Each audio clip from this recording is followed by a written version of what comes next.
기도하겠습니다. 참 좋으신 아버지 하나님, 이 오후 시간도 우리를 주님의 은혜 앞으로 찬미의 제사로 우리의 영혼을 올려드리게 하시는 은혜를 감사합니다.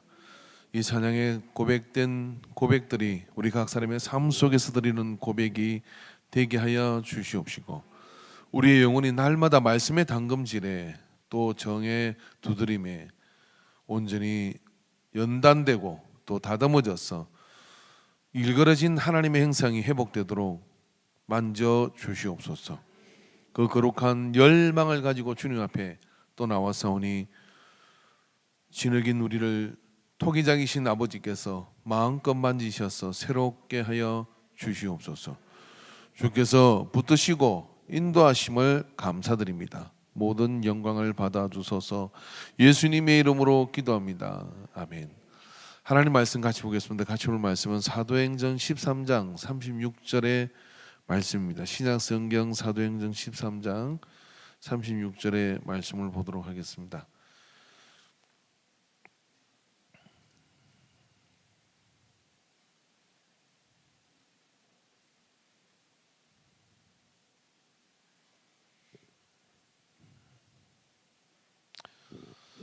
한 목소리로 말씀을 같이 읽겠습니다. 다윗은 당시에 하나님의 뜻을 따라 섬기다가 잠들어 그 조상들과 함께 묻혀 썩음을 당하였으되. 아멘.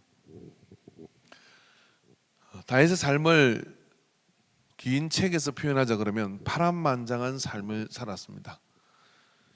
그러나 다윗의 삶은 신약성경 사도행전에서는 한 줄로 요약을 하는데 하나님의 뜻을 따라 섬기다가 잠들어 라고 말씀하고 있습니다. 굉장히 대단히 심플하고 그리고 또 명료한 그런 다윗의 삶을 우리에게 말하고 있지만 그의 삶에 여러 가지 여정이 있음을 알 수 있습니다. 이제 40일 목적이 이끄는 삶, 오늘이 이제 마지막 날이고요. 40일 새벽을 우리가 이렇게 달려왔는데 첫날 새벽에 오프라인 나온 분이 8분, 그리고 이제 온라인에서 또 함께 하신 분들이 있죠. 그래서 그 여정을 우리가 이렇게 지나왔는데 매년 하다시피 이 과정을 지키면 저는 매년 새롭습니다, 사실. 그런데 어떤 분들이 또 이거 매년 하는 게 좀 그런 것 같다 이래서 3년에 한번 하려고 해요. 좀 아쉬운 마음이 없잖아 있습니다. 그러나 성경은 방대하고 전할 것은 많다. 그런 마음으로 저는 전혀 아쉬워하지 않습니다. 그런 어떤 이 목적이 이끄는 삶이라고 하는 이 주제가 세틀백 교육의 윌 워렌이라고 하는 목사님을 통해서 성경에 있는 이야기지만 재조명되게 되는 것이죠. 근데 그 시대적 배경을 보면은 미국의 히피 문화와 이런 많은 자유주의적인 그런 생각들이 미국 사회를 굉장히 방황하도록 만든 시대적 흐름이 있습니다. 그래서 그런 가운데 여러 가지 마징이 자유주의를 외치면서 내 나름대로의 삶을 추구하고 또 인생의 실험들을 시도하는데 그 많은 실험들이 굉장히 한계에 부딪히게 됐죠. 그런 사람들이 이제 기성세대가 되었을 때 이 세틀백 교회는 대단히 강력한 주제를 던지게 됩니다. 인생의 목적이 뭡니까? 그리고 그 목적을 알고 계십니까? 우리는 그 목적을 알고 있습니다. 그리고 그 목적을 한번 당신의 삶을 들여보세요 라고 하는 것이 그 교회 부흥의 그런 어떤 슬로건이었습니다. 여러분, 제가 한때 한량이었어요. 그렇게 보이지 않습니까? 모르시는구나. 제가 국궁을 쏘았어요.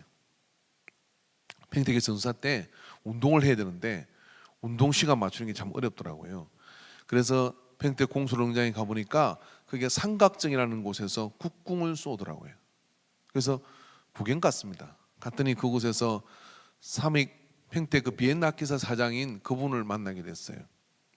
그래서 설명을 좀 들었습니다. 이거 하려면 어떻게 됩니까? 그러니까 활 배우시게요? 그러더라고요. 예, 그렇습니다. 그랬더니 뭐 그냥 와서 쏘시면 됩니다. 근데 활을 나중에 사긴 사야 되는데 한번 배워보시라고. 그래서 이제 언제 배워야 됩니까? 그러니까 그분하고 시간을 새벽에 맞추재요. 그리고 나머지 배우고 난 데는 혼자 가서 하면 된다 그러더라고요. 그래서 그때부터 제가 한량이 됐어요. 그리고 이제 활을 배우기 시작했습니다. 여기 안중에도 할 때가 생겼는데요. 너무 비싸서 못 들어가고 있어요. 가입비가 50만 원이야. 너무 비싸. 아산은 더 비쌉니다. 그는 유지들만 하는 거라. 이 충무공이 활을 쏘던 터라 아무나 끼워줄 수가 없대. 그래서 가서 처음 배운 곳이 뭐냐면 비정비팔, 이게 팔자 다니고 정자 다니는 발을 쏘고, 전태후미, 앞손은 태산을 밀고 뒷손은 호랑이 꼬리를 당기고, 물동이를 여인이 이듯이 설мет이 이어서 숨을 가다듬고 활을 쏘라. 이놈의 활이 정말 안 맞아요. 그래서 연습을 하고 해서 할태 11발을 들고 할태에 서게 되는데, 그 중에 한 발을 맞추면 일중이요 그래요. 그 일중이라는 말은 뭐냐면 그때 뭘 사야 돼요. 음식을 사든지 뭘 사야 돼요. 그러다가 이제 5중을 하면 대회 나갈 수 있습니다. 이제 기본은 했다 이거예요. 제가 5중까지 못 갔어요. 근데 활을 쏘다 보니까 참 신기한 게 있는데, 그게 뭐냐면 국궁은 이렇게 포물선을 그리고 가요. 근데 이 활을 말입니다, 탁 당겨가지고 이러면 사극 같은 데 보면 맨손으로 활 당기잖아요. 절대로 그렇게 못 당겨요. 이거는요. 여기 이제 물소불로 만든 이런 또 골무 같은 것을 껴야 돼요. 그래 살이 벗겨지지가 않아요. 그리고 활을 이제 쏘는데 참 신기한 일이 벌어졌습니다. 활을 연습하다가 한 달째 됐을 때 저 활을 딱 당기는 활이 부러져 버렸어. 그분이 눈이 깜짝 놀라. 자기가 활 가르치면서 활을 부러뜨리는 사람은 처음 봤대요. 그리고 그 길로 한 2주를 안 나갔어요. 미안해서. 그리고 2주 있다 갔더니 평택교회, 우리 교회 말고 평택에 있는 어떤 교회 권사님이 나오는데, 그분이 연습을 하다 활을 또 부러뜨렸대. 예수 믿는 사람들 왜 이렇게 힘이 세냐.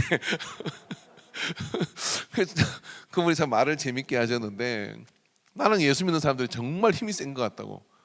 이제 다른 사람이 활은 이거 포물선을 긋고 가는데 저 활은 직선으로 날아가요. 힘이 워낙 좋으니까. 딱 해서 놓으면 쫙 직선으로 날아가요. 활도 파운드가 있거든요. 저는 파운드를 좀 센 걸 쓰고, 활 살의 길이도 차이가 다 있습니다. 네, 그렇게 해서 이제 활을 그렇게 배우는데, 활을 쏘는 사람은 활을 보면 활이 어떻게 가느냐면 춤을 추며 가요. 정말 이렇게 직선으로 가는 게 아니라 바람의 영향을 받으면서 이렇게 흔들면서 갑니다.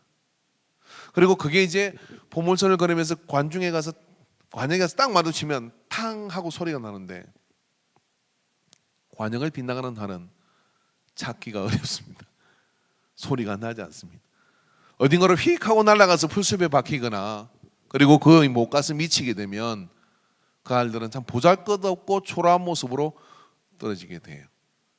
여러분, 성경에서 말하는 재라고 하는 단어의 근원적인 의미는 뭐냐면 관역을 빗나가다 하는 이런 뜻입니다. 히브리어에 재라고 쓰는 그 말은 관역을 빗나가다 이런 뜻이에요. 활을 쏘는 사람이 활을 쏘는데, 누가? 하나님이 우리를 화살로 만들어서 이 땅에 너는 저 관역에 가서 부딪혀라 하고 그렇게 쏘았는데, 우리가 가다가 흔들리는 거예요.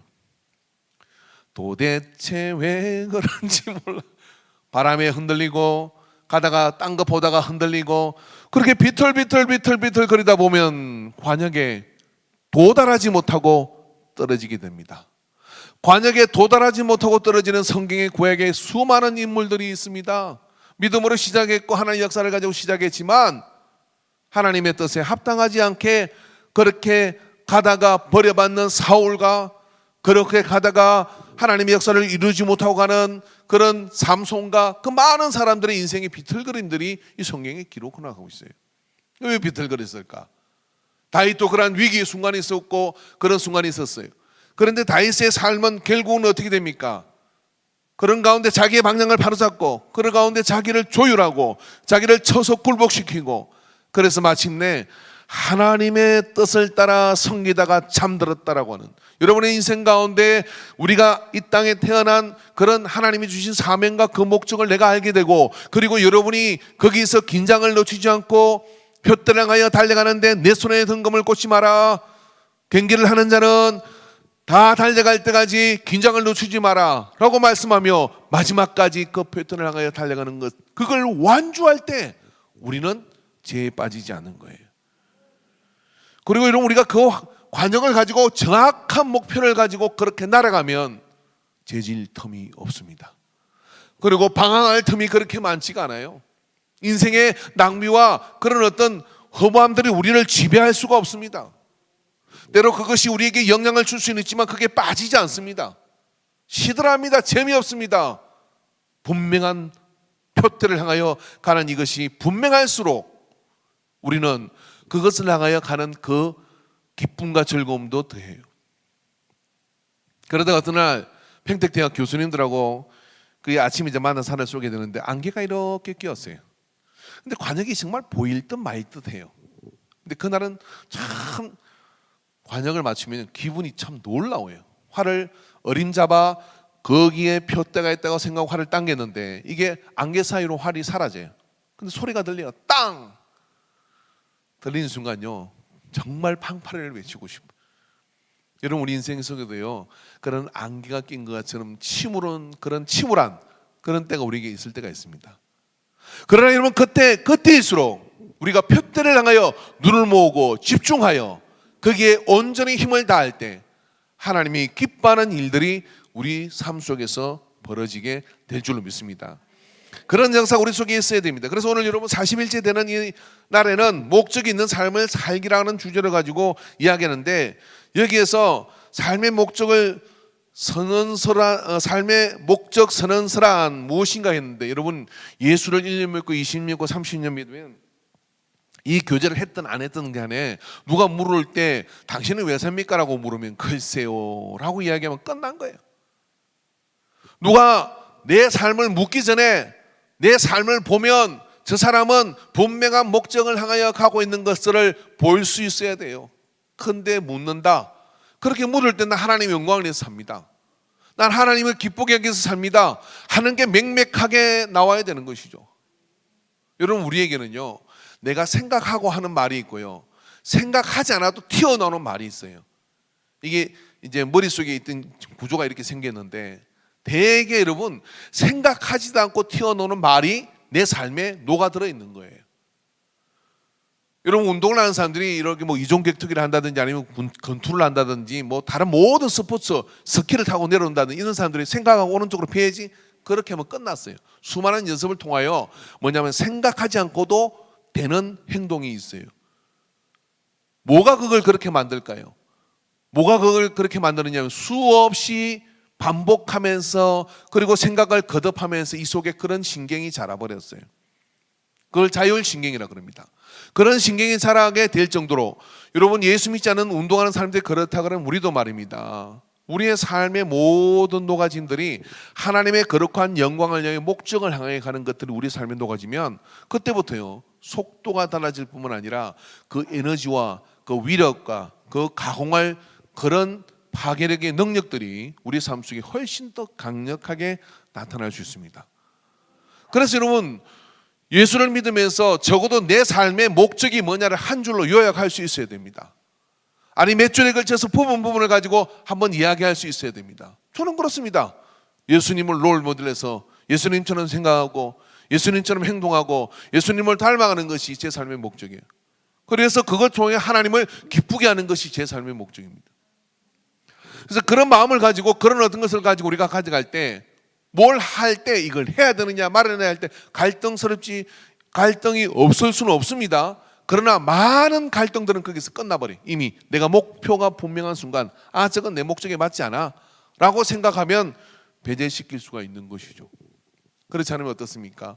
이것을 목적으로 삼았다 저걸 목적으로 사는 동안에 우물쭈물하다가 그렇게 될 줄 알았다는 어떤 철학자의 죽음 앞에서의 단식처럼 그런 삶의 지경에 도달하게 되죠. 자 그렇기 때문에 여러분 삶의 목적 선언서를 가진다는 건 우리에게 유익을 주게 되는데 삶에 대한 하나님의 목적을 요약해 줍니다. 시편 33편 11절에 말씀 박스 안에 있는 글을 한번 읽어봅시다. 시작. 여호와의 도모는 영영이 서고 그의 심사는 대대에 이르리로다. 하나님의 우리를 인생을 인도하시는 그 삶의 목적과 목표가 일시적인 것이 있으면 그것이 끊임없이 흔들려요. 상황 따라 흔들리고 환경 따라 흔들리지만 그게 영원한 삶의 가치 속에 그 목적이 있게 되면 우리의 삶이 끝날 때까지 우리는 요동칠 일이 없는 것이죠. 그 다음에 여러분 삶의 목적 선언서가 있으면 어떻게 되느냐 삶의 방향을 가르쳐 줍니다. 길을 잃을 일이 없습니다. 방향이 있는 것이죠. 그래서 여러분 애를 낳고 키워도 직장을 구해도 그리고 사업을 해도 뭐든 하는 동안에 그런 사람의 삶의 방향성은 일정합니다.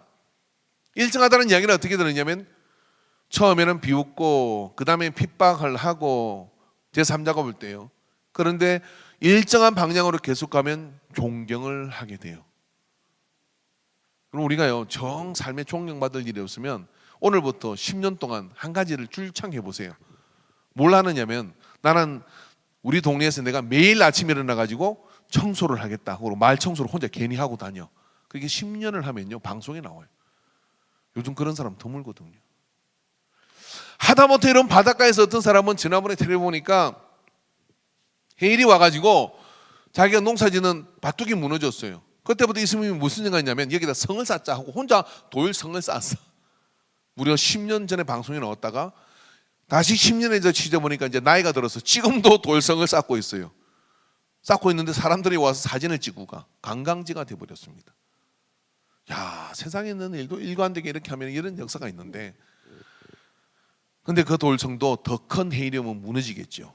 그러나 우리가 영원한 하늘나라의 가치를 두고 그런 목적성을 가지고 가면 방향성이 항상 같은 방향이기 때문에 인생의 그 모든 방향성이 그 안에서 결정이 되는 거예요. 제가 카자흐스탄에 그 선교를 하는 그 선교사님 김상승 목사님이랑 그분 세미나 가서 들었는데 그 교회에 진짜 멋진 자매가 하나 있었습니다. 얼마큼 멋지냐면 자기가 제자를 삼은 사람이 12명인데 그 제자들이 또 제자를 삼아가지고 자기 밑에 300명의 제자 그룹이 있어요. 여자가 천연대. 근데 결혼을 했어. 결혼을 하려고 해. 결혼을 그때 한 것 같아요. 근데 이제 강사를 이렇게 왔는데 보니까 정말 애띠고 이쁘더라고요. 근데 결혼을 하는데 어떻게 결혼을 했냐면, 목사님 제가 결혼을 안 하려고 했는데 자꾸 결혼하자고 줄창 덤비는 친구가 하나 있었어요. 그 친구가 3살 연하요. 그래서 어떻게 했냐면 내 제자가 되면 결혼하겠다. 제자 코스를 거쳐라. 그랬더니 열심히 제자 코스를 거쳤어. 그리고 자기 팀 밑에서 제자 교육을 받아가지고 자격을 갖춘 거예요. 그래가지고 비전을 또 확인해야 돼. 너는 왜 사냐? 하나님의 영광을 위해 살겠다. 그래가 그걸 확인하고 이제 목사님께 결혼 허락을 맡아가 결혼식을 했대요. 사랑 때문에 결혼한 게 아니라 사랑이 있어야 살지. 그죠? 근데 사랑도 비전을 보고 사랑을 했다 이런 이야기예요. 그래가지고요. 그 하나님의 역사를 이루어가는데 참 놀라운 일을 이루더라고요. 사랑도 하나님의 내 방향의 가치에 맞는 같은 신앙, 같은 믿음, 같은 비전이 같아야 돼요. 할 수만 있다면 그렇게까지 해야 돼요. 그죠? 그러니까 사랑은 하긴 하는데 비전이 안 같으면 이렇게. 사랑은 좀 덜한데 비전이 같으면 마음먹게 달린 거 아니에요, 사랑이. 그죠? 아니, 자꾸 보세요. 보면 이쁜 사람이 이뻐지고 뭐, 예, 그죠? 그런 거거든. 근데 방향성이 같은 거예요. 근데 이런 방향성이란 게 이런 겁니다. 여러분 이 하늘이나 이 바다 같은 고깃대가 몰려다니잖아요. 그냥 자세히 보면 누구 하나가 어떤 방향성을 가지고 가요. 이 논에 앉아 있다가 기러기 한 마리가 푸드득 하고 뛰어요. 뛰면 기러기가 후루룩 다치 날개지고 다 뜁니다. 그 동쪽으로 하나 서쪽으로 하나 먼저 일어난 놈이 뛰는 쪽으로 다 날아가요. 이게 방향성이라는 거예요. 근데 영원한 가치를 알고 내 인생 속에 나는 하나님의 영광을 위해 산다. 옆에 아멘 하는 사람 들었다가 아멘 하는 사람은 귀를 조금, 귀 만진다고 바이러스 안 퍼져요? 자, 이렇게 귀를 한번 이렇게 찔러주세요. 열려있나? 나는 하나님의 영광을 위해서 산다. 나는 하나님의 영광을 위해서 산다. 여러분 지나가는 전철을 타고 가거나 세상에 있는 사람들 한번, 저는 가끔 서울 가면 서울 사람 구경하러 가거든요. 전철을 타면 저는 핸드폰 안 봅니다. 왜냐면 사람들이 무슨 생각을 하나 하고 처음부터 전부 다 이렇게 하고 있어요. 정말 하나같이 다 이렇게. 그러나 눈을 감고 있거나 뭐 대충 그렇습니다. 그래서 좀 더 옆에 앉아서 뭐 보나 보면 뭐 드라마 보는 사람들이 태반이고 뭐 그래요. 그래 뭐 여기 있는 사람도 비슷하겠죠. 누가 세상을 리더합니까? 방향성을 가진 사람이 세상을 리더합니다. 기업도 마찬가지예요. 그런 새로운 어떤 그런 아이템을 가지고 그런 기업을 만든 사람이 1조 자산의 그런 회사가 갑자기 나오고 그러면 그 뒤를 후발주자들이 따라가면서 새로운 길을 열어가요. 저는 그 리더 그룹에 하나님의 영광을 위해 가는 방향성을 가진 사람이 세상을 이끌 수 있다고 믿습니다. 그러면 내 자신이 적어도 태풍 가운데 어느 삶 가운데서도 흔들리지 않는 하나님을 향한 그 말씀을 기초로 한 내 방향성을 딱 가지고 있으면 방황하는 세상일수록 훨씬 더 그 삶 가운데 리더 역할을 할 수가 있어요. 여러분, 세상에 많은 일들이 일어납니다. 그 일들이 일어날 때 자기 방향성을 가진 사람은 어떠냐면 그 일을 판단할 수가 있어요. 그리고 그 일이 어떻게 될 것을 이렇게 객관적으로 평가할 수 있습니다. 그런데 여러분, 어떤 많은 일들이 일어나는데 도대체 모르겠다, 예수 믿는 사람은 그러면 안 됩니다. 성경이 뭐라 그러냐면 너희는 세상을 판단할 수 있다, 그렇게 얘기했단 말이에요. 그 왜 그렇게 판단을 못하느냐? 내가 가진 것이 없어요. 내가 가진 방향성이 없는 거예요. 근데 삶의 목적이 분명하면 그 기준으로 통하여 이때는 전도할 때구나, 이때는 기도할 때구나, 하나님께서 이런 일을 이루어 가시는구나 하고 선포하고 나갈 때 그런 부모 밑에 그 자녀는 요동치 않고, 그런 사장 밑에 직원들은 움직임이 없고, 그런 지도자 밑에 있는 국민과 백성들은 그 위대한 역사에 자기들도 모르게 동참할 수가 있는 것이죠. 그래서 하나님께서는, 주님께서 우리에게 이렇기 때문에 삶의 목적을 우리에게 주시는 거예요. 여러분, 우리의 삶의 목적이 분명하면 성경은 성공에 대한 정의를 내려준다는 거예요. 성공에 대한, 왜 실패와 좌절과 이런 것들을 우리 속에 있는 줄 알아요? 한번 보셔야 됩니다. 뭘 봐야 되느냐면, 예수 믿는 사람은 삶의 목적이 있으면, 하나님이 주신 삶의 목적을 분명히 가지고 있으면 그것 가지고 너 실패했다고 하는 이야기예요. 어디가 실패인데? 여기 하나님 만든 기준으로 난 실패가 아닌데? 라고 질문 자체를 바꿔버려요. 그런데 내가 가진 것이 없으면 세상이 너는 돈이 없어 실패했어, 너는 공부를 많이 못했기 때문에 실패했어, 너는 사는 동네가 서울 8학번이 아니기 때문에 실패해서는 그 말에 맞아, 나는 실패해서 고무라기 쳐받고 거기에서 뭐냐면 빌빌거리며 거기에 나도 어떻게 끼워보려고 그렇게 간다 이 말이에요. 그러나 내 고유한 가치가 성경 안에서 내 삶의 목적이 분명하면, 질문 다시 해봐. 네 질문이 틀렸잖아. 무슨 기준으로 너는 나를 실패라고 하니? 어떤 기준으로 그걸 실패라고 할 수 있니? 하나님 앞에 나는 구원받은 자이고 쓰임받는 자이다, 그렇게 선포할 수 있는 것이죠. 여러분, 아이들의 가장 무서운 게 뭡니까? 왜 게임을 합니까? 게임이 그렇게 좋다기보다는 그거 하지 않으면 아이들과 끼지 못하니까 그렇게 하는 게 굉장히 많아요. 그런데 아이를 처음부터 말입니다, 하나님이 주신 삶의 고유한 목적과 방향성을 딱 이해하고 세상을 판단할 수 있는 그런 자기 가치가 생겨버리면 그런 게 끼지 않아요. 그리고 1년, 10년 그 위에 내다보는 세상을 향하여 이 아이는 다른 일을 하기 시작합니다. 그래서 여러분, 삶의 목적과 가치를 안다는 게 이렇게 중요해요. 교회도 저는 그렇습니다. 제발 교회에서 자기 교회 프로그램과 세미나 하지 말라는 거예요. 제가 이게 정말 앞으로 큰 교회가 되면 이거 대놓고 두드려 팰 거예요. 왠 줄 아십니까? 하나님이 그 교회와 그 환경과 그 시대의 사람들을 통해 역사하는 성령이 친히 선생이 돼서 가르쳐 주시는데 뭘 저거 교회에서 먹혔다고 여기도 먹힐 거라고 그렇게 강요하냐, 그렇게 막 그렇게 얘기하느냐고요. 그러다 보면 어떻게 됩니까? 그래가지고 2차, 3차 그런 일이 일어납니까? 흉내 내다가 가랭이가 찢어져요. 하나님은 모든 교회를 사랑하십니다, 여러분. 왜 그러냐? 자기의 분명한 목적 선언과 방향성이 없기 때문에 그렇게 휘둘리는 거다 이 말이에요.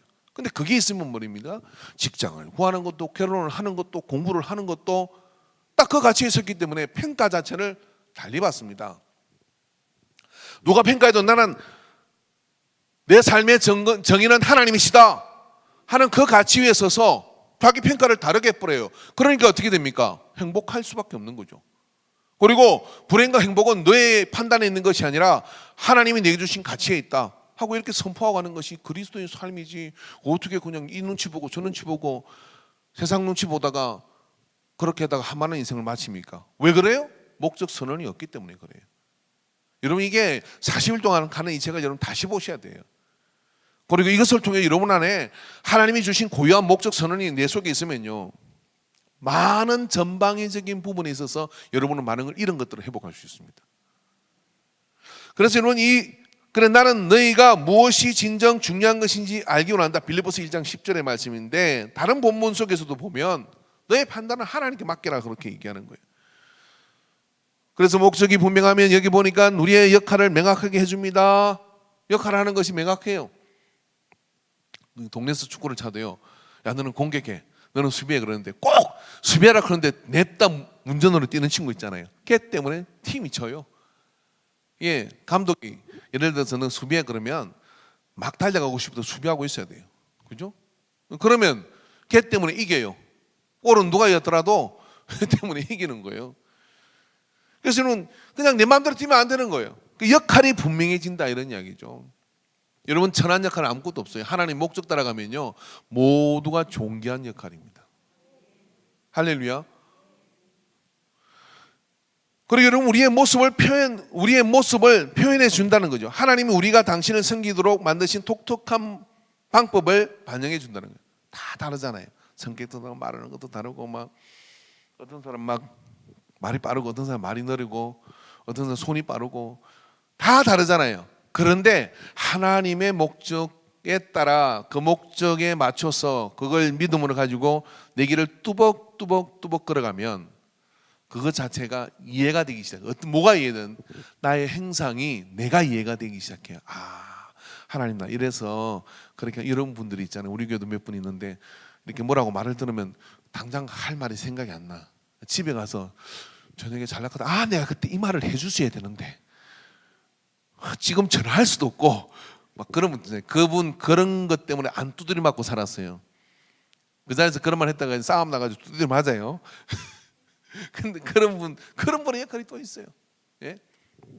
다 모습이 다르고 모양이 다른데 하나님 주신 그 목적에 맞도록 내가 가면 어떻게 돼요? 내 행상이 그래서 내가 이런 성격, 그리고 그래서 내가 이런 어떤 것들을 보는 가치, 이런 것들이 있구나 하고 그 속에 이해가 되니까 해나야 행복하겠지? 행복하겠지? 그죠? 행복해요.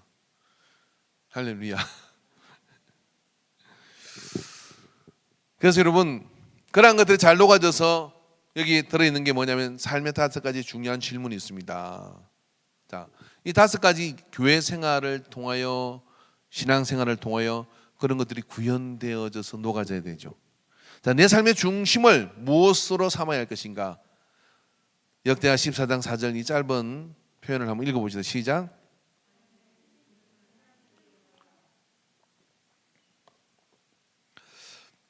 제가 요즘 나이가 드니까요, 이것도 하나님 주신 것 같기도 하고 뭐 곤조가 좀 생기기 시작해요. 그래서 여러분이 잘 이렇게 은혜를 안 받고 이러면 끝내고 싶은 생각이 없어요. 뭐 오늘이 마지막이다 이런 생각도 들고, 이게 이런 거 훈련이 기적을 낳습니다. 다 박사니까 한번 읽어봅시다. 시작. 교재가 없구나.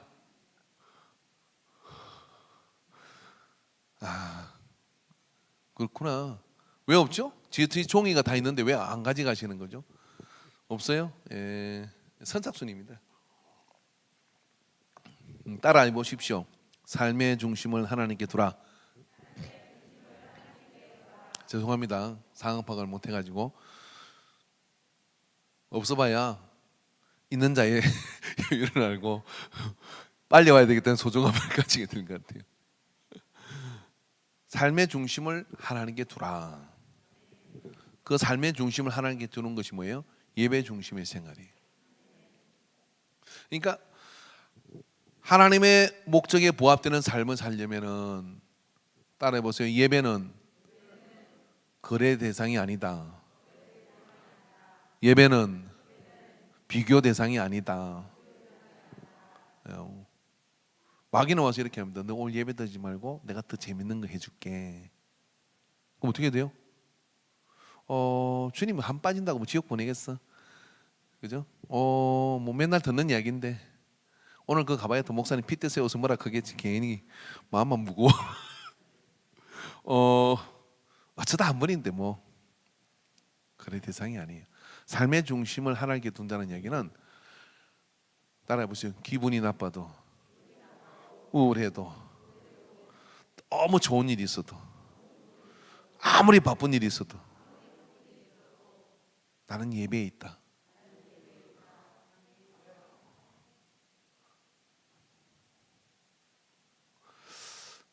장모님, 다른 교회에서 이렇게 투표해요. 장로 임직 대상자 이렇게 할 때 첫 번째 보는 게 뭐냐면 항상 함께하는 자인가 이거거든요. 항상 함께하는 기준이 뭐예요? 예배 때 항상 함께하는 거예요. 그죠? 상황이다 있을 수 있잖아요. 물어봅시다. 우리가 직분을 맡는데 그 직분이라는 것은 성김과 봉사를 구체적으로 드러내놓고 책임지고 할 사람이잖아요. 그런 너무 바빠가지고 이분이 신앙은 좋은데 예배에 함께 할 수 없어요. 그럼 그분을 권사님으로 장로님으로 직분자로 세우면 그분이 얼마나 시험에 들겠어요. 더 무거워. 나는 이 역할을 못하는데 이렇게 하니까 무겁잖아요. 그러면 그런 짓을 하면 돼요, 안 돼요? 안 돼요. 죄송합니다. 팽신도 병신도 그냥 있으면 돼요. 무슨 교회가 무슨 전 교인의 직분자화가 되고 있어요. 근데 희한한 게 밖에서 동창회 갔더니 너 교회 몇 년 다니냐? 나 10년 다닌다. 나 5년 다녔는데 교회에서 집사 주던데 장로 근사 주던데 돌아와서 얘기합니다. 왜 목사님 나는 안 줘요? 나 20년 10년 됐는데 왜 나는 장로 안 되는 거예요? 내가 그렇게 자격이 미달이지.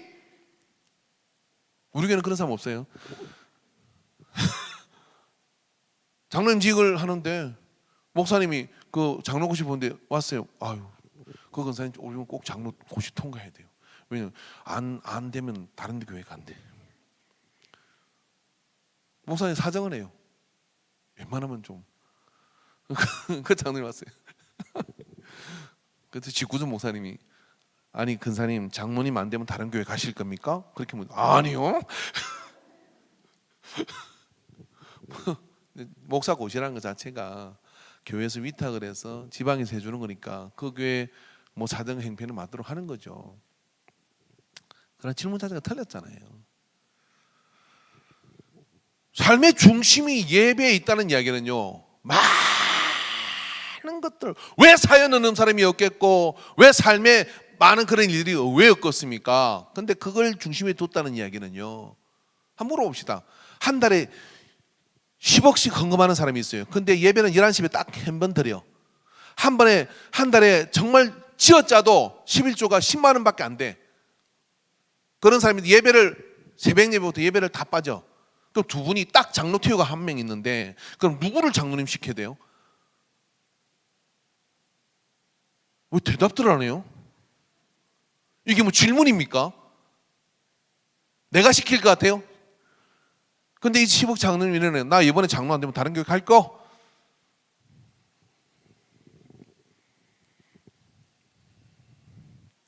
극단적인 예를 들었습니까? 헌금하는 것도 믿음 아니에요? 그런데 예수님이라면 어떻게 했겠어요? 손가락으로 튀겨버립니다. 그것 가지고 가라. 헌금 많이 하고 그래서 교회를 타락하게 하려면 떠나라. 여러분 서울의 큰 교회 목사는 이런 이야기를 했어요. 정말 폭탄 선언을 했는데 우리 교회에서 헌금하고 예배 제대로 안 드리고 봉사 제대로 안 하면서 교회를 타락해 하는 사람은 떠나시오. 다른 교회 가라고 얘기를 해버렸어요. 야, 저는 한국 교회 그런 목사님 있다는 게 너무 진짜 막 저는 못 하거든 그 소리. 이 본질 아니에요, 본질. 근데 할 수 있는 교회가 있어요. 그 공동체는 그런 가치를 가지고 있어요. 어림없는 소리, 그런 걸 안 돼, 라는 가치가 분명히 서 있어요. 이게 교회 아니에요? 삶의 중심이 하나님께로 와 있지 않는데 뭘 어떻게 완장을 찰라 그래요? 안 되는 거예요. 그거는 하나님께로 그 중심이 딱. 이 선인장이 이렇게 중요한데 목자가 목표를 향하여 가는데 양이 그 목자가 가는 그 주님이 주신 비전을 정확하게 이해하고 따라가요. 그럼 뒤따라 다 따라가요. 권력이 있고 돈 있고 저쪽하고 그 예배가 흩어져 버려요. 예배가 없는 삶의 중심이 도대체 어디에 있습니까? 사연이 있고 행편이 있고 그랬어요. 그러면 어떻게 됩니까? 주고 마땅한 죄를 지었습니다. 이런 분위기가 돼야 돼요. 그래서 양해를 해 주십시오. 어쩌다 이례적인 거 가능하죠. 근데 상습적이고 지속적이고 나는 내가 끊은 선에서 절대로 안 움직이며 그런 가운데 여러분 교회가 어떤 텀을 가지고서 제자교육 백날 첫날 해도 그거 못 올라가요. 제자교육 안 해도요. 이런 선임양들이 포진을 해서 그래서 물길을 바꾸면 삶의 중심이 딱 옮겨진 그 가치 위로 하나님의 역사를 이루어갈 수가 있어요. 저는 인간교회가 그런 역사를 만들어내야 한 세기를 더 갑니다. 주님 오실 때까지 그 역사를 만들어내야 돼요. 적어도 1세대 우리 인간의 신앙인들은 그런 가치를 가지고 있던 서서히 시퍼렇던 일제시대 때 그 믿음을 지키는 세대입니다. 이 교회는 그런 영적 DNA가 있습니다. 하나님 중심의 그런 가치, 삶의 목적이 분명하면 그 중심으로 그런 마음을 가지고 예배를 드려요. 할렐루야. 아무도 없는 곳이라도 누가 보든지 안 보든지 주일날이 되면 모든 걸 올 수도하고 온 마음을 다해서 최선의 정결한 심정과 모습으로 일찍 주님 앞에 나와서 예배의 자리에서 찬양을 하고 경배를 올려드리고 그 말씀의 가치를 받아서 적어도 주일날 하루 동안은 말씀을 묵상하면서 주 앞에 머물려고 하는 자. 할렐루야. 그런 가치가 그 속에 있어요. 말씀 박스 안에 있는 거 한번 읽어보세요. 빌립보서 4장 7절 말씀 따라서 읽으십시오. 그리하면 모든 지각에 뛰어난 하나님의 평강이 그리스도 예수 안에서 너희 마음과 생각을 지키시리라. 너희 마음과 생각을 지키시라. 뭐야? 중심을 하나님께 두면 저절로 모든 것들이 다 풀립니다. 화살이 지 맘대로 돌아다니니까 풀숲에 박히는 거예요. 그러나 중심을 하나님께 두면 어떻습니까? 간영을 하며 날아가는 거죠. 두 번째, 우리가 살아가면서 하나님의 목적에 합당하게 살려면 나는 어떤 성품의 사람이 되어야 하는가가 우리 안에 그려지기 시작합니다. 넘어졌다고 해서 절망하거나 포기하지 말라. 그리스도와 같은 성품을 쌓는 데는 평생이 걸린다. 여러분, 내가 어떻게 해야 될지 롤 모델과 그런 그림이 있는 사람하고요, 그림이 없는 사람하고 차이는 어마어마해요. 자, 물어봅시다. 중국 어떤 책에서 보니까요, 왕이 이렇게 묻습니다. 화가한테. 정말 놀라운 대가한테 이렇게 물었어요. 어떤 그림이 어렵습니까? 라고 물었더니 이분이 개와 고양이가 어렵습니다. 그렇게 얘기했어요. 그럼 어떤 그림이 쉽습니까? 그랬더니 도깨비가 어렵습니다. 그러더래요. 왜 그랬을까요? 마음? 그렇죠. 왜 그러냐고 물었어요. 개와 고양이는 흔한 거 아니냐 그러니까 모든 사람이 알고 있기 때문에 흔한 것을 똑같이 그리는 게 어렵습니다. 도깨비는 왜 쉬우냐 그러니까 내 마음대로 그리면 됩니다. 아무도 모릅니다. 내가 이게 도깨비라면 도깨비입니다. 그런 애들 분명한 모델이 있어야 다듬어지고 작품이 만들어지는 거예요. 여러분, 우리가 평생을 통하여 내가 어떤 성품의 사람이 되어야 하는지에 대해서 그림이 있으십니까? 저는 있습니다. 제가 이렇게 좀 그래도 어떻게든 예수님하고 닮은 모습을 찾아보려고 엄청 노력을 해요. 좀 닮았어요. 제가 보니 예수님은 배가 좀 놓으셨습니다. 안 믿으시는구나. 먹기를 탐하면 마시기를 즐겼다 했는데 배 안 놓고 어떻게 배겨요? 뭐 40일 금식 초반에 했지 나중에 안 했잖아요. 그리고 약간 동고스름하고 중동 사람의 그 머리 빠진 약간 머리는 아니겠구나. 여러분 하도 이상한 서양인을 봐서 그래요. 예수님 원래 그렇게 안 생겼어요. 예수님은 굉장히 성경적 갈갈하신 것 같아요. 책찍 만들어가. 야 나가. 이 독사의 자식들아.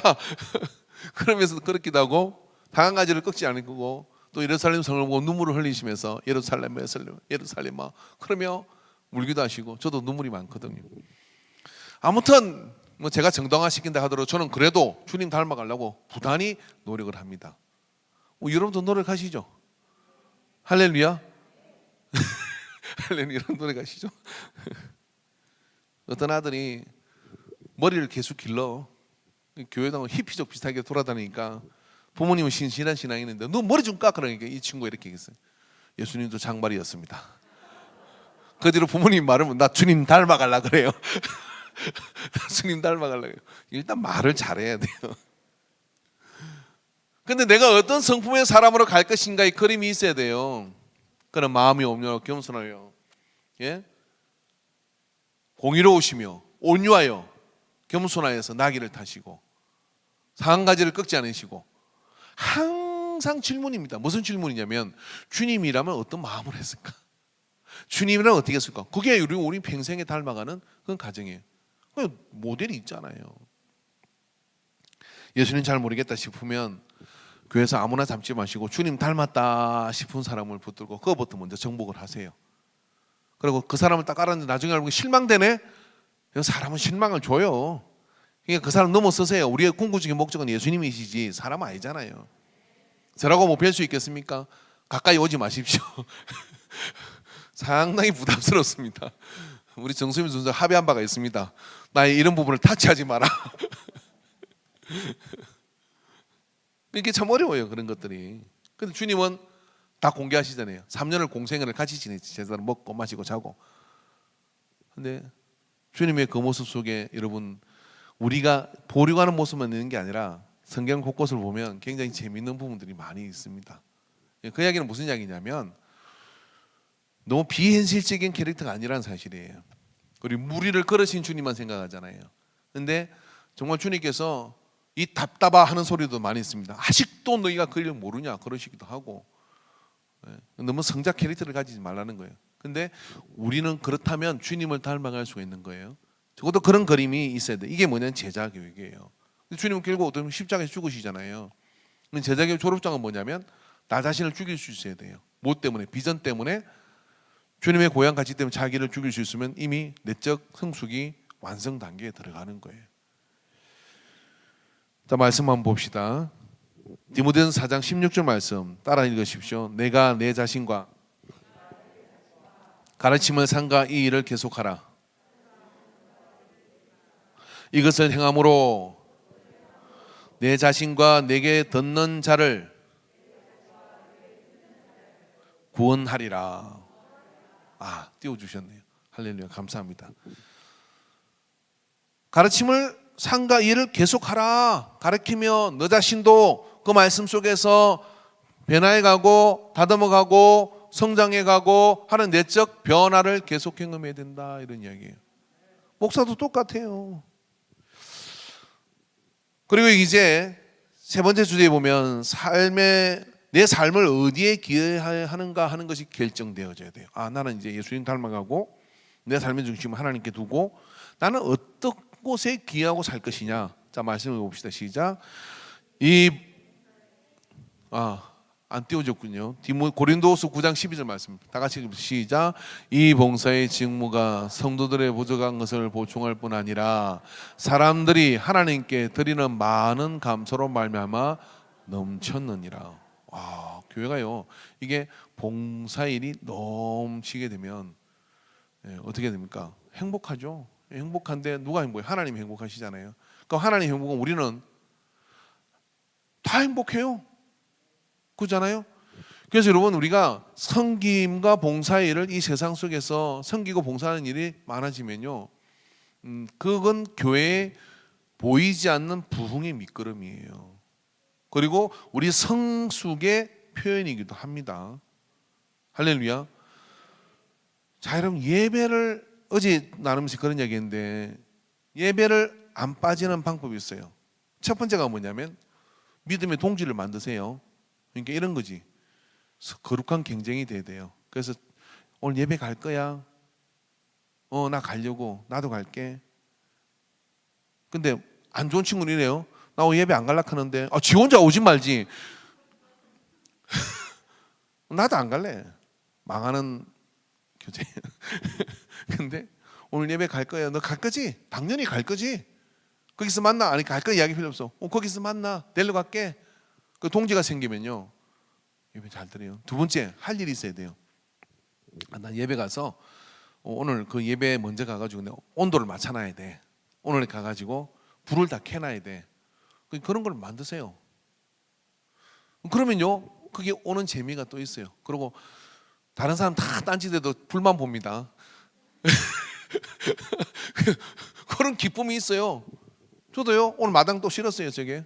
그리고 학생 예배 드리는데 가서 불을 켜놔야 되겠다 하고 켜고, 키 또 다 빼가지고 저다 갖다 놓고, 그리고 이제 그 키를 딱 CCTV를 보고 있다가 딱 찾아서 차가 나가는 모습을 보면 이게 한쪽이 또 뿌듯해요. 여러분, 우리 인간교회는요, 섬기고 봉사할 일이 널렸다 시작. 그런 거 예배 다 하나 만드세요. 수요 예배도 그런 거 만들어도 괜찮아요. 그래가지고 그렇게 하는 거죠. 우리 찬양팀 찬양할 때 여러분, 그 찬양이 여러분 뭐 섬기고 봉사하고 섬기는 것 같지만 여러분 그것 때문에 예배 드려가지고 은혜 받아가지고 하나님 역사를 누리고 사는 거예요. 그러니까 절대로 붙잡고 늘어지시기를 바랍니다. 그 섬김과 봉사, 뭘 기하고 살 것이냐, 이게 분명히 있어야 돼.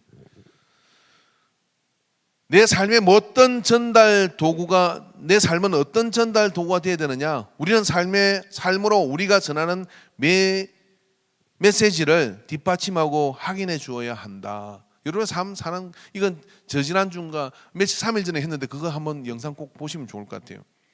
하나님은 우리에게 성경을 통해서도 말씀하시지만 내 삶 자체가 하나님의 뜻을 선포하는 그런 메시지가 됩니다. 이거보다 더 강력한 게 없어요. 여러분의 삶에 일어나는 모든 사건은 하나님께서 그걸 통하여 제3자가 하나님이 어떻게 일하시는지를 보여주는 사건입니다. 그런 사건으로 우리의 삶이 이렇게 쓰임받을 때 그게 추하고 어렵고 힘들고 고달프고 뭐 자랑스럽지 않은 것이라 할지라도 상관없어요. 하나님은 그걸 모든 걸 바꿔가지고요, 하나님의 영광스러운 일로 만들어 가실 수 있습니다. 단 우리가 믿음 안에 그걸 담담히 받아들이고 하나님의 선하신 인도하심을 그대로 고백하게 되면 그것 자체가 뭐냐면 삶의 전도예요. 선교입니다. 그래서 복음을 전하는 것이 내 삶의 목적이다. 이 공통분모의 선포를 우리가 하는 것이죠. 자, 빌립보서 1장 27절 말씀 한번 읽어봅시다. 빌립보서 1장 27절 말씀. 그리스도의 복음에 합당하게 생활하라.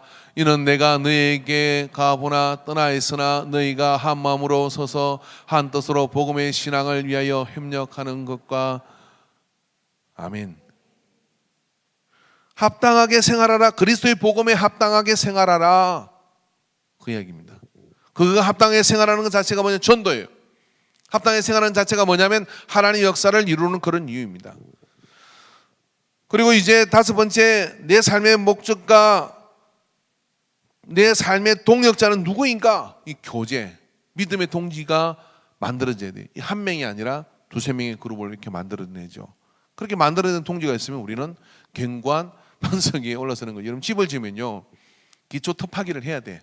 기둥을 세울 자리에 골재를 또 묶고, 그 다음에 이제 거기에 또 빔을 세워서 기둥을 세우고, 이런 과정들이 필요합니다. 우리의 신앙도요, 이런 골조 구조가 딱 단단하게 만들어지면요, 그 위에 올라갈 수 있는 것들이 많아지는 거죠. 그리고 10층을 지을 것인지 20층을 지을 것인지 그 터파기와 기초 공사에 따라 그 간량이 되어지게 되는 겁니다. 그런 거로 여러분, 우리에게 이 다섯 가지 기둥이 잘 세워져서 하나님이 여러분과 우리를 통하여 이루시는 그 놀라운 거룩한 영향력들이 우리의 생애 내내 나타날 뿐만 아니라 그 영향력이 우리가 떠나고 난 뒤에도 지속적으로 교회 속에서 나타나는 그런 은혜가 있기를 바랍니다. 할렐루야. 자, 여러분, 박희순 목사님도 세상을 떠났고 정의열 전사님도 세상을 떠났습니다.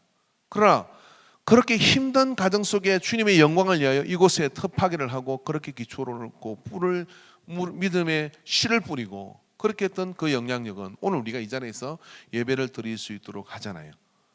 그럼 오늘 우리가 살아갔던 그 시대 속에 이와 같이 거룩한 영향력으로 하나님의 목적에 맞도록 우리가 살면 우리가 떠나고 난 뒤에도 그 기초에 많은 믿음의 사람들이 일어나게 되겠죠.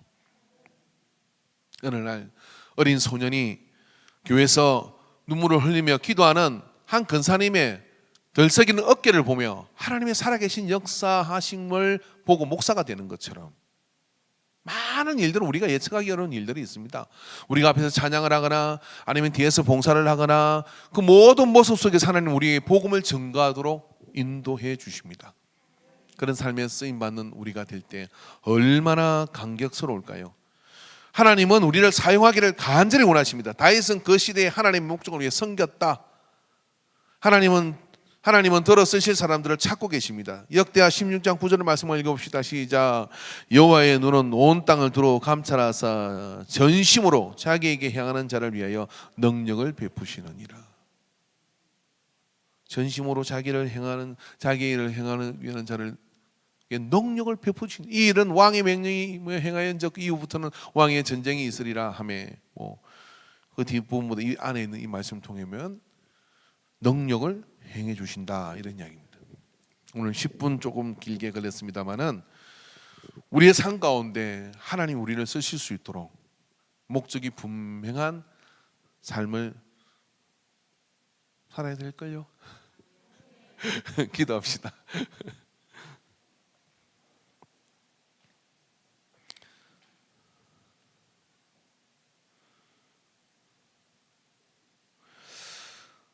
나는 5가지의 중요한 삶의 질문에 대한 대답을 찾기 위해 시간을 내겠고 나의 삶의 목적선서를 작성하겠습니다. 오늘 이런 고백을 가지고 우리가 주님 앞에 서게 되기를 바랍니다.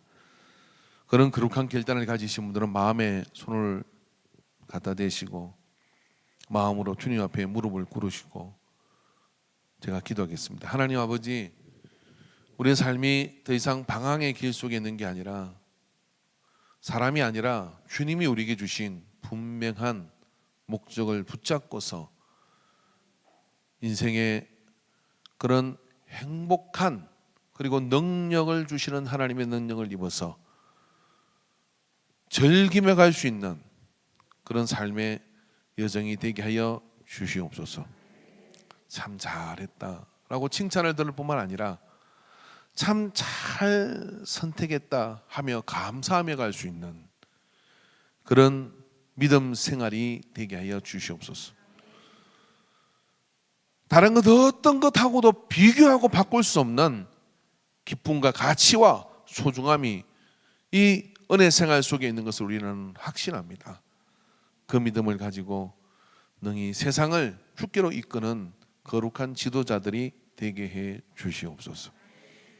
40일의 여정 가운데 함께 하시는 은혜를 감사드리며 이 교제를 다시 만날 때까지 우리의 삶에 지속적 영향력이 나타나게 하여 주옵소서. 모든 영광 받으심을 감사드립니다. 주님 영광 받아 주소서. 예수님의 이름으로 기도합니다. 아멘. 이제는 우리를 사랑하셔서 우리와 같이 되시고 그 저주의 상징인 십자가를 지시고 저주를 받으시고 버림받으시고 죽으셔서 우리를 구원하신 예수 그리스도의 구속의 은혜와 아들 예수님을 보내고 십자가에서 죽으신 것을 보기까지 우리를 사랑하신 하나님 아버지의 사랑하심과 죽은 자 가운데서 살리신 거룩한 성령의 능력과 역사하심이 오늘 이 오후 시간에 우리의 삶의 목적을 분명히 하나님께 두고 아버지의 뜻대로 살기로 작정하는 주님을 롤 모델로 삼아서 주님 이름으로 살기로 작정하는 모든 예배자들의 머리 위에 삶과 가정과 기회와 시간 위에 이제로부터 영원토록 함께 있을지어다. 아멘.